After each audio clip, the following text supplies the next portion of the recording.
चाहती हूँ। आजकल हमारे समाज में दहेज भी है, जो बेटियों को बहुत ज्यादा प्रताड़ित किया जाता है। दहेज के लिए उन्हें जला भी दिया जाता है। और तो चलिए मैं आप सभी लोग को सुनाना चाहती हूँ, जो एक बेटी कहती है, हाँ कहवा से लइबा पापा इतना रुपया हो,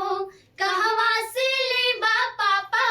कार हो, करब बियाह नाही पूरा जिंदगिया हो, रह जाइब भला ही कुंवार हो,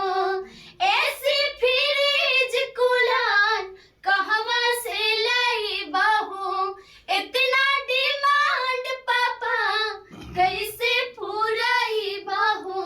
ऐसी फ्रिज कूलर कहवा से लइबा हो,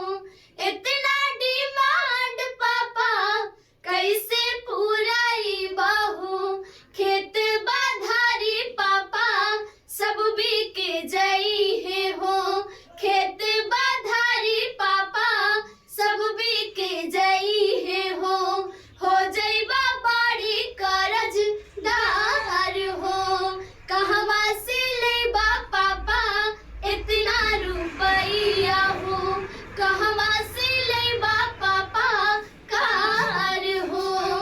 करब बियाह नहीं पूरा जिंदगिया हो, रह जाइब भला ही कुंवार हो। और जो एक बेटी अपने पिताजी से कहती है कि पापा ऐसे घर में नहीं जाना चाहती हूँ जो आपको इज्जत ही ना करे, मेरे पूरे फैमिली को इज्जत ही ना करे, वैसे घर में नहीं जाना चाहती हूँ पापा, क्योंकि आपको तो बस एक दिन आज मेरे शादी करवाना है, लेकिन मुझे उनके साथ जीवन भर रहना है पापा, ऐसे अपने पिताजी को समझाती है। और आजकल की बेटियां को अपने आप में भी समझना चाहिए कि अगर